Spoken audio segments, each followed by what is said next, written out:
Hello. Mark, welcome. Thank you. Thank you. So, by show of hands, who has read the first book, The Subtle Arts? Who has not read but has heard of it? Okay, so both those hands up together. That's most of the audience. Like everybody. It's everyone. Goddamn right. Yeah. Your first book, it really cut through the noise and became very zeitgeisty. Yeah. So I'd love to hear just about your journey to writing that book and the reaction to it and how you felt about that. So I actually, my career, I started as a blogger. So I've had a very long, complicated relationship with Google, actually. Do we need to help you with your ad set? Yeah, yeah, right. So I started blogging in 2008, and I kind of fell into the self-development space a little bit on accident. It wasn't really intentional, and I started writing about it, and I knew that I had an overwhelming feeling that I wanted to improve myself. I wanted to have a better life, but most of the self-help stuff out there felt a little bit bullshitty. Like it was all rah rah, you can do it, chase your dreams, blah blah blah. And I was like, that doesn't. I think part of being a millennial, like millennials are much more cynical, kind of pessimistic. We grew up with the internet, so we see through things. And so for me, it was like, there needs to be kind of a pessimistic self-help. A self-help that's very honest about, humans are awful.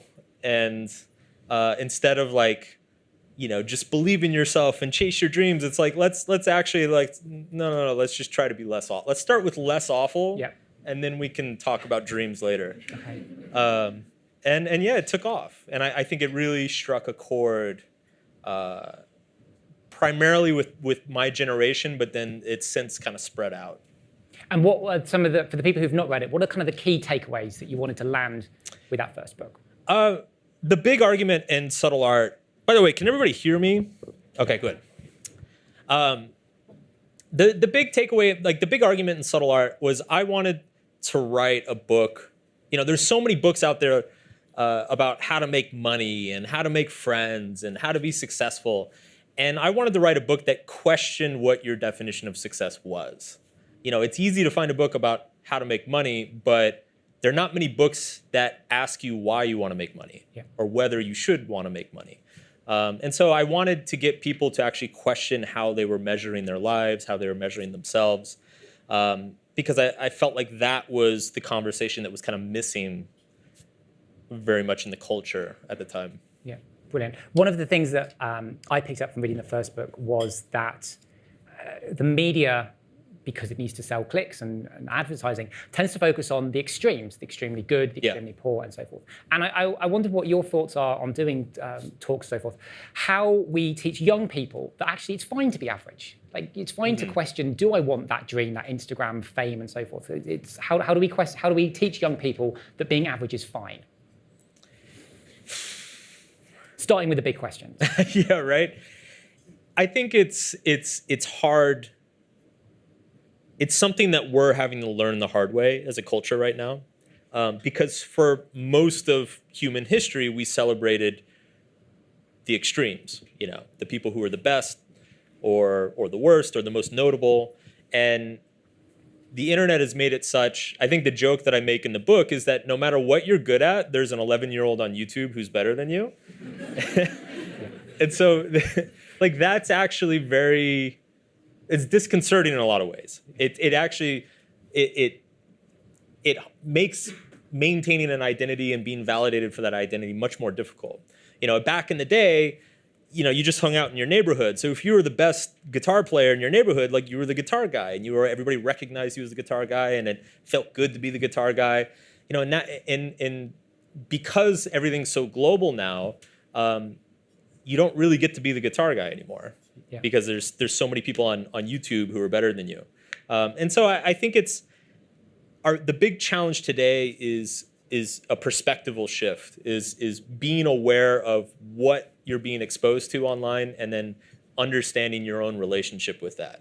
Like you're not going to be the best at probably anything, and you don't need to be the best at anything to be a good person or to have a valuable life. Yeah.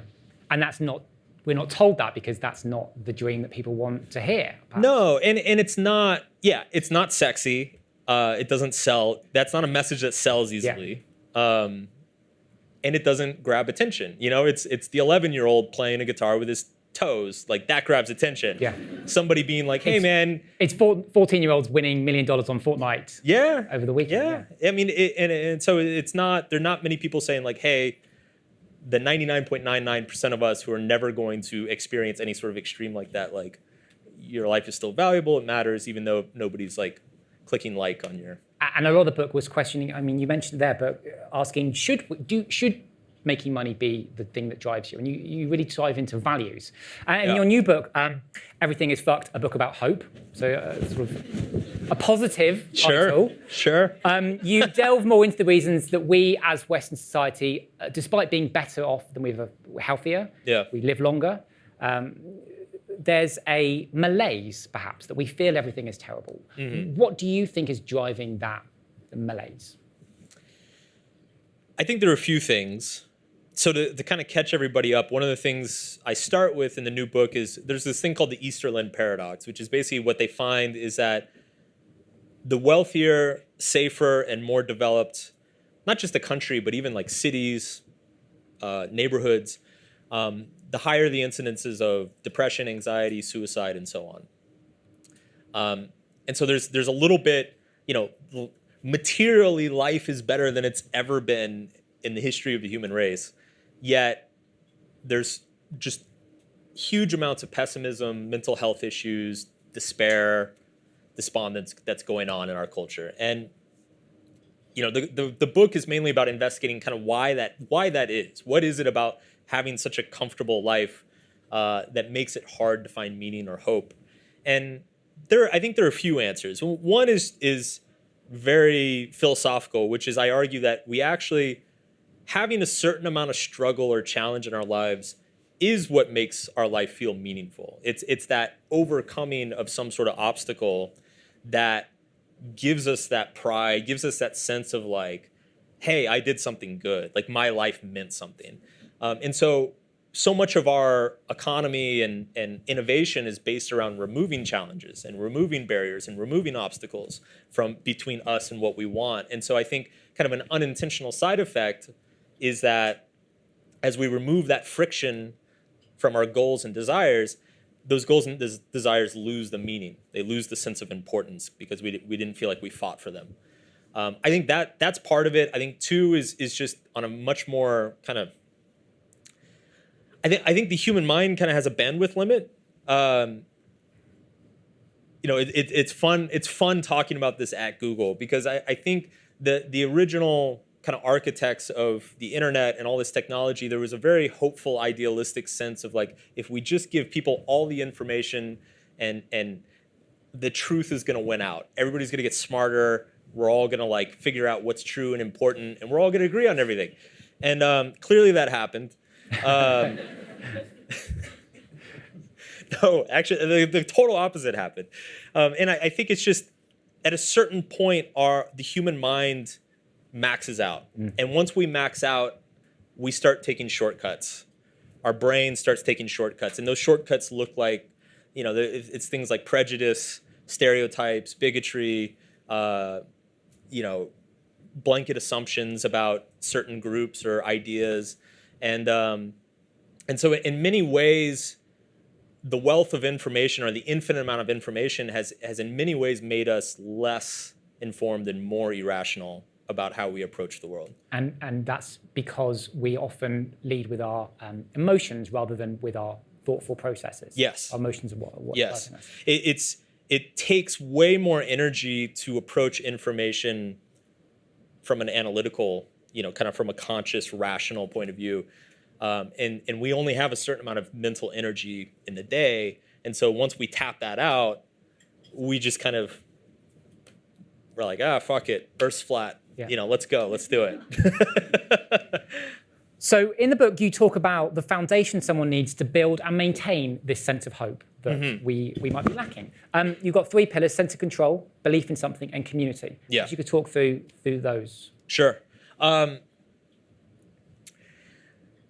So we all need some sense. I make the argument in the book that the opposite of happiness isn't sadness. The opposite of happiness is hopelessness. It's a sense that you have nothing to look forward to. You have nothing. There's no point in getting up in the morning because none of it's going to matter. We're all going to die anyway, so who cares? When you're stuck in that place, there are a few things that will put you in that place. One of them is if you feel like you don't have a control over your life. If you feel like you're not in control of your destiny, then it removes that sense of hope. It removes that sense of meaning in anything you do. The second thing is that it becomes, if it's difficult to figure out what is worth pursuing, if it's not clear what is valuable, or if all of what you think is valuable is called into question, then you also fall into that despondence. You don't know why it's worth getting up, why it's worth doing anything. And then the third one is we need, as humans, we're social creatures. We evolved in communities. We need to surround ourselves with like-minded people who have the same values as we do, who support our efforts, and we get to support theirs. And if we don't have that sense of community, if we feel isolated in our values or what we desire, again, those desires and values start to feel meaningless. And so in the book, I talk about how all 3 of these things are kind of challenged or threatened in the 21st century world. You know, it's hard because we're distracted all the time and bombarded with so much stuff. It feels more difficult. It's that sense of self-control is more difficult to maintain because we're exposed to so much contradicting information, so many different groups saying different things. It's harder to know what to value. And ironically, because we're superficially connected to so many people, it's harder to form kind of meaningful face-to-face communities of people who share our values. And so all of these things are impediments, I think, today, whereas, you know, back when the world was worse and we were like fighting wars and all living on farms and stuff, like it was actually easier to know what to hope for. Yeah, that's really interesting. So you talk about the pursuit of happiness being a toxic value. I'm quoting from the book, living well does not mean avoiding suffering. It means suffering for the right reason. Yeah. How would you go about helping someone understand what the right reason is? What would the thought process they would have to go through to sort of go, this is what I believe in? And people email you quite a lot of time with their questions. Oh, all the time. You've got examples all of the that, time. Yeah. I mean, it's hard because that has to be a personal process. Like, this is why, you know, I hit a point in my career where it was clear, like, I could kind of branch off and do the whole Tony Robbins thing and dance on stage and, sure. You know, and I thought about that. Like, that was a path that was open to me, and I didn't take it because I feel very strongly that these questions of values, like what makes each individual person's life worth living, like, not only is that an individual answer, but the process in which you arrive at that answer, it has to be done yourself. You know, like, I could easily stand up here and say, like, well, you should care about this, and you should care about this, and you should care about this. And the fact that I'm the one who gave you that answer robs you of the significance of that answer. And so what I try to do in my work is simply present questions that point people towards their own process, their own answer. And so I try to challenge what they currently value. I try to ask, you know, what is the yardstick by which you're measuring your own life? And is that a good what are the associated problems with that yardstick? And then the idea is that through their own personality and their own experience and their own relationships, that they can kind of figure it out for themselves. Because that's just way too much responsibility for me. Okay, fair enough. So I want to take lots of audience questions today. So if you have one, please, there's a mic in the middle, and we'll sort of take them in between conversations. I'm interested what differences you see between the audiences that you have in the UK, the US, across the world, and so forth. With those questions you get from readers, or even your Google Analytics, like what differences do you see across those audiences? On brand, guys, keeping it on brand. Who says I use Google Analytics? I do use Google Analytics. It's a really good question. So here's the funny thing. One thing that's really cool about my position and my website and everything is I get hundreds of questions every day from people all over the world, from Europe, North America, South America, Asia, everywhere.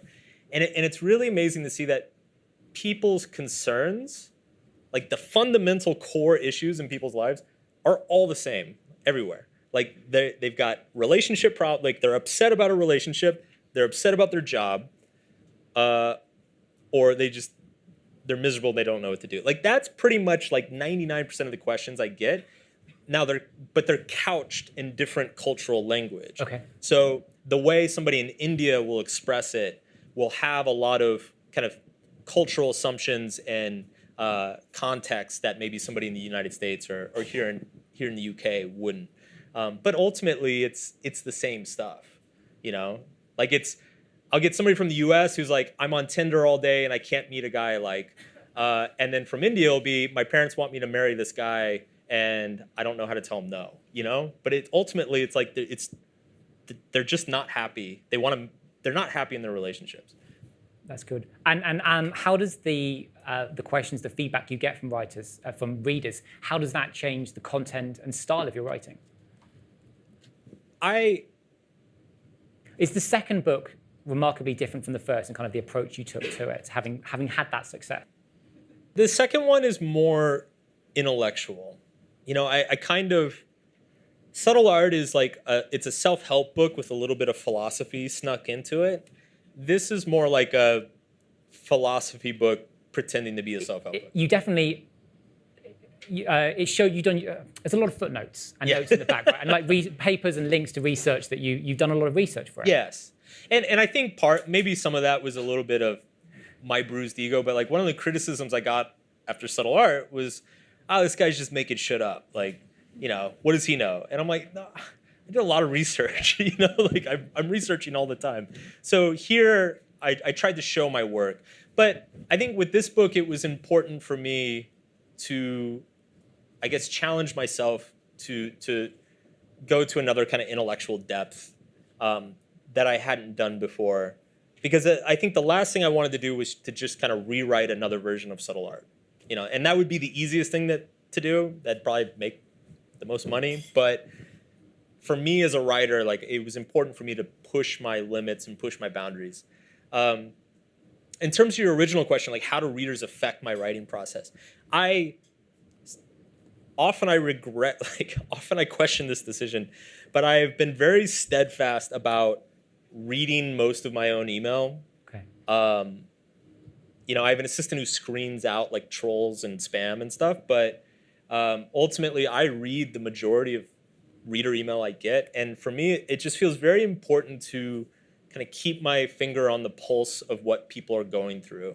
And you start to notice trends, like certain life issues kind of that I would hear about all the time 5 years ago, I don't hear about them now so much. And then like other things that I didn't hear about much 5 years ago. Like I mentioned the Tinder thing. I get so many dating questions the last year. And it's like, wow, what's happened the last year that all these single people are just like, fuck it, I've had enough. Yeah. You know? But that's interesting to me. That means that there's something going on in the culture. There's some kind of tipping point that we're hitting in the culture that I should be paying attention to. And so the reader email is, for me, the value is more in the aggregate. It's in the large sample size, more so than any like kind of individual. How much time do you have to respond to those emails? I set aside, so like if I'm home and have a typical schedule, Monday afternoon is like my email clean out day. Every morning I do, so my assistant sorts them into like, I guess, urgent or timely emails and then kind of stuff that can wait. So every morning I do all the urgent stuff, all the business related stuff. And then every Monday afternoon I take like 3-4 hours and just bang through 500, 1,000 reader emails. Yeah. Okay. That's very cool. You mentioned in that answer you think the maturity of culture is deteriorating. And there's a piece in your book where you talk about how children, adolescents, and adults approach problems in life. Yes. I'd love if you could just talk about that, because that really landed with me as quite an interesting concept. So one of the things I talk about is how, and I'm very condensing and summarizing like a whole field of psychology, but what maturity essentially is if you take a child, their understanding of, it's like the child wants water. The child's understanding doesn't go beyond that simple desire. It's like, I want water, and anybody who has a kid knows this. It's like, I want water. I don't care if I can't have it. I don't care if it's not mine. It's like, I want the water.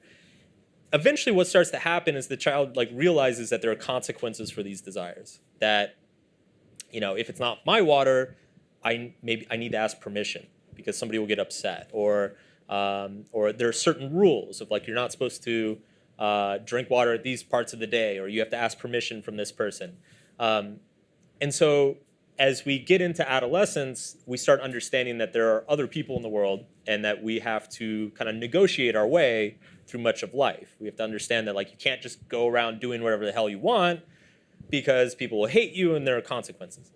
And so we develop kind of this rule or role-based relationship with life of like, okay, if I'm like this type of person, and if I fit in with this group of people, and if I make them like me a certain amount, then I'll be accepted and I'll be able to get what I want. Like it's you kind of negotiate or use your relationships with others to get to your desires. So there's like the one-step thing of the child has become a two-step process. That gets us through most of life. Like you can get far in the business world being very transactional with people that way. The problem is that when you're transactional with people, you can't really develop any sort of significant intimate relationships. Like if you're always in your relationships, if you're always thinking of like, well, I'm going to do this because that's going to get me what I want, then you're not actually loving or accepting the person that you're with. And so at a certain point, to become an adult, as I call it, you have to learn how to act unconditionally. You have to simply do things for no other reason than they are the right thing. Like your personal desire has to like no longer be the fundamental part of the equation. And that's hard because it means you have to like delay your own gratification. You have to be willing to say no to people, to hurt people. It's like honesty is difficult. Honesty is upsetting. And so a lot of like what we go through as a culture, what school's supposed to teach us, our relationships are supposed to teach us, our parents are supposed to teach us, is how to delay that gratification, how to willingly kind of walk into painful situations for no other reason than this is the right thing to do. And one of the things that I argue is that the easy sell in life, like if you're a company, the easy sell is to say, well, hey, you deserve what you desire.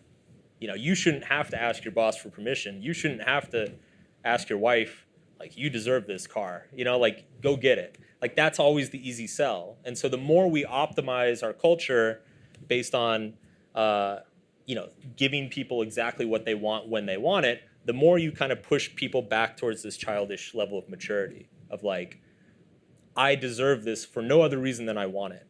And I think when you look at our politics, I know it's similar here as the US, when you look at the political situation, when you look at a lot of the problems going on in the business world and the corporate world, when you look at a lot of the mental health issues that are going on in universities and schools, it's the common thread I see is this kind of depressed level of maturity of like people are like, well, I wanted this and I have been told my whole life that I deserve it only because I want it. And so I see very much what's going on in the world is a maturity crisis. It's like people, we're losing track of the ability to like to put higher principles and values before ourselves and before our own interests. And I guess that's a long-winded way of saying, don't be a shithead. Yeah, don't be a dick. I mean, following that, you say freedom, and I think happiness follows that. Really comes from choosing what you give up. Yes. Rather than wanting everything, you go, I'm going to choose this. What did you give up to kind of reach your? I presume, are you happy, Mark? Yeah. Yeah. Good. I'm good. Yeah, we're fine. You're a 7 out of 10. Yeah, That's what you say. I'm a good Most 7 people, today. In the book, most people are on most days a 7 out of 10. Yeah. But talk to me through about your journey in life. What have you given up to kind of reach your state of happiness? Early in my life, when I finished uni, I started a web business. I wanted to travel the world. I wanted to party and do all these fun, crazy things. And I started accumulating experiences, kind of like almost like a checklist of like, I had this kind of checklist in my mind of like all the shit I need to do in life. And for me, so much of my life in my 20s revolved around the avoidance of being tied down or committed to anything because I saw that as limiting. It's like I want to be able to go wherever I want. I started a web business because I wanted to be able to go anywhere I wanted, whenever I wanted. I wanted to be able to work when I wanted. I wanted to be able to meet or hang out with anybody I wanted.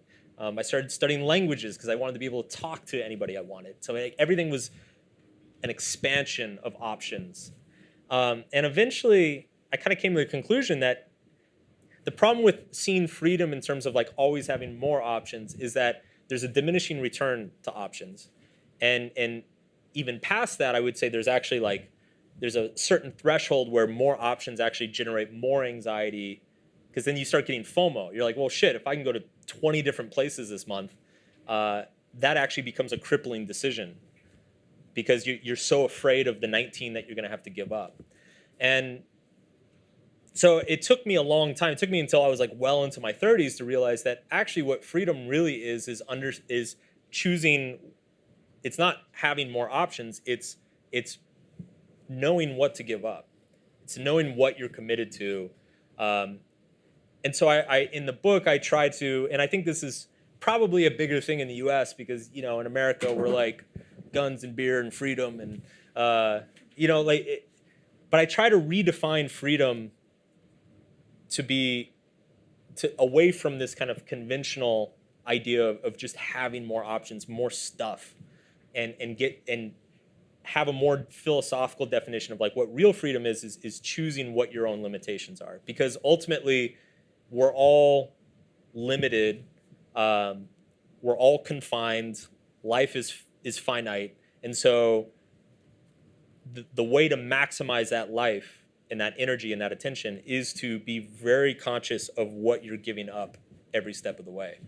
And so again, that's not a sexy thing to sell to people. I could easily stand on stage and be like, you can do anything you want, But I think that's why the first book struck so well, because it was telling people the truth. It was cutting through the airy-fairy self-help books and going, you need to address your own mortality. This is a thing that we don't do within society. Well, and I think, again, so much of the excitement of the early internet was everything felt limitless. It's like, oh my God, we can know everything. We can do everything. We can go everywhere. So there was this real optimism about that that I lived through, and I started my business with that optimism. And I think a lot of what the backlash that we're kind of experiencing in these last few years is the realization, the cultural realization of like, oh shit, we can't do everything. Yeah. Like we've got to focus. We've got to define who we are and what we want. Question. Hello. Can you hear me? Oh, Yeah. good. I wondered, I saw that The Subtle Art of Not Giving a Fuck was actually your second book. And I wondered if you could talk a little bit about that, the difference maybe, or what you think the difference was between your first book versus the second one, which, made the bestseller list and kind of launched this new part of your writing career. Yeah. So for people who don't know, I self-published a book in 2011. It's a dating advice book because most of my blogging back then was like dating, relationship advice related. It's funny because back then everybody thought 2011, 2012, like that era, everybody thought Amazon was gonna like kill everything, destroy, steamroll the publishing industry. Kindle had just come out, so everybody thought everything was going to be on ebook, and we'd all be, reading on, all these like little devices and T-shirts and stuff. And so there was I think there was kind of this panic And there, in the publishing world, and at the same time in the internet world, which I was a part of, there was like this kind of huge optimism of get in now because, you know, we're going to take control of everything and you can just publish anything you want and it's going to be great. It's kind of a classic, the whole ebook thing is kind of a classic story of like it's like a microcosm for the whole internet, because it's like back then everybody's like, yeah, we don't publish what we want. And then 3 years later, we discovered that most people write really shitty books. And publishers exist for a reason, because they weed out all of the really shitty books that nobody wants to read. And so a crazy thing happened, which is like the publishing industry kind of made this big comeback. And so around 2015, when I wanted to do subtle art, I was actually very torn of whether to self-publish or not. I knew if I self-published on my site, you know, you make much better money per copy sold, but you don't have the distribution channels that publishers have, and you don't have the mainstream kind of credibility. Like you don't get written up in the Times and all this other stuff. So for me, when I was looking at my career, I was like, okay, ultimately the question for me was, do I feel like there are people who don't read blogs and don't get on social media who would benefit from my book? And because the answer was yes, I sought out a publisher. I think with like the dating relationship book, it was such a niche book that there's not much benefit of like having it in Waterstones or whatever. You know, it's like anybody who's looking for that book is going to find their way to my website. So it's much more advantageous for me to keep that self-published. So for me, I think it really depends on what the audience you're looking for is and where that audience is. Sure. Hi. So I have a two-part question, but I'm going to start by saying that I haven't read the book. So if the answer to the question is go read the book, just let me know. Okay. So I think you mentioned something about despondence coming through. One of the reasons for despondence is lack of control of life or having control of life. And I wonder is it even possible for anyone to have control over their lives? And if so, I mean, is there a very subtle sort of philosophical definition of having control? And do you have any suggestion of how to find that definition? So chapter 2 in the new book is, it's called Self-Control is an Illusion. And it talks about that. It talks about what gives us the feeling that we're in control of our own lives, even if we're not necessarily in control. So, enjoy. Big question. Do you feel positive about our future? Okay, good answer. That's fair. A lot of the interviews I've been doing, they're like, so are we really fucked? Is everything fucked? And I'm like, guys, everything's always been fucked. Yeah. Like point to a decade where things weren't completely horrifyingly going wrong, and you can't find a decade. So, and again, this kind of comes back to the perspectival thing. Like I think we very easily lose sight of that. That it's because almost with the exception of like climate change, I think pretty much every problem we're experiencing today has not only has it happened recently, but it was much worse recently, like within a couple of generations. Every technology has the fear and panic stage. Yes. For example, yeah. Yes, and but for some reason, I think it's just things get because we're so exposed to each other. I think things get amplified, and we emotionally react more. And the way our minds are is that, you know, if something makes us very emotional, we assume it's important. Yeah. You know, like if something really upsets us, we assume that it must be really important, but that's not always the case. And I think part of the problem is that on social media and just the internet in general is like the most upsetting stuff travels the furthest. Do you limit your social media, you know, how much you watch Twitter and Instagram? I do. I actually just wrote an article a month or two ago called The Attention Diet. I would encourage people to check that out. It's something I've been experimenting with on and off, but like I basically make the argument that the same way in the 70s and 80s, we had to kind of develop this fitness culture. you know, the 20th century was the first time in human history that people sat in offices and like pushed papers around and didn't go outside. And so as a result, like our physical health deteriorated as a culture. And so to respond to that, we developed a fitness culture of like, hey, go outside, lift some heavy weights. You know, like you have to challenge your body and pay attention to like what you're consuming, or else your body's gonna fall apart. And I think the same thing is kind of happening with our minds right now. Like you have to be aware of the information you're consuming and also consciously challenge yourself mentally and emotionally in very controlled and kind of regimented ways. Which is difficult because we are emotional creatures who love feeding our attention. It's just like it's hard to get up and go to the gym, you know, and it's hard to like not eat the ice cream and eat the vegetables. Like it's the same exact kind of issue of self-control, you know, of like don't click on the clickbait that everybody's getting upset about because it's probably not important. I cannot precise what you said in the beginning, but you mentioned it was interesting that you were at Google to give this talk, and you've mentioned YouTube videos, etc. I was just wondering if there's a hidden story there, or like if you think that companies like Google, Facebook have just a bigger role to play in all this.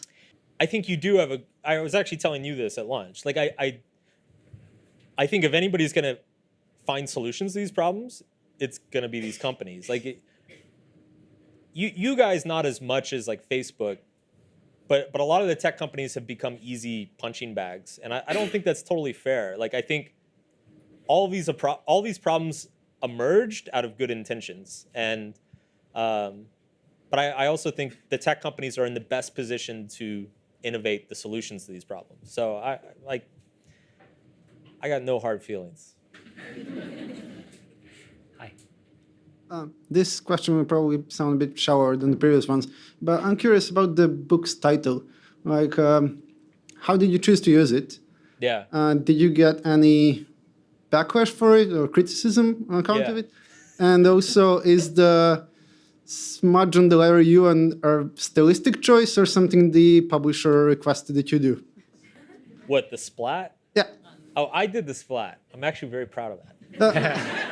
I mean, was it like required that you don't actually spell out the word when you publish the book? Or? Oh, well, yeah, in the U.S. By the way, I like the title. I just wanted to. Yeah, in the U.S. at least, and it's probably the same here, you're not allowed to spell it out. Like, you can't sell it if it's spelled out. It'd be fine here. People just talk quietly to themselves. So. What was the title. So actually, the title was originally a blog post. And it went super viral. I think it got shared over 1 million times on Facebook. I think it ended up with like 10 or 12 million page views in like a week. It was a huge, huge viral success. So I had already written about half the book at the time, but I was like, I should probably use this as a title. Like it's a pretty good title. And when we did publishing, when I did meetings with the publishers, a lot of the publishers just immediately were like, no way, not going to do it. And then Harper was actually open to it. And so, but we understood it was a big risk that I wasn't going to get media. I wasn't going to be in a lot of bookstores. So we just trusted that the internet, like my platform on the internet plus the virality of the title would like kind of compensate for that. How has it been translated into other languages? It's interesting because some languages won't. They remove the profanity. Okay. Like I know Russian did, Arabic did, but what's interesting is it still performs really well in some of those places. So, great. I think there's like a weird English affinity for vulgarity. I think British. I think British people are also very good at swearing. I think we're good at swearing. Yeah, it works well. Mark, to continue on that point, are we to expect a fucked trilogy, quote unquote? And if so, what are you thinking about is the next step in this, let's say, evolution? I think you need a green one, orange, blue, green, kind of I was thinking trifecta of colors. I was thinking like a blinding pink. That works. Yeah. Just a hot pink. I am thinking about it. It feels just kind of like appropriate or necessary. So I had a very, very popular article called Fuck Yes or No. It was primarily written about dating and relationships, but it also applies to everything in life. So that might be a candidate, but I don't know for sure yet. But yeah, it's likely going to be another one. What are some of the most extreme responses people have had to your books? One of my teammates said that your first book had helped her quit her job. Yeah. And sort of what else have readers? This is before she worked at Google. I should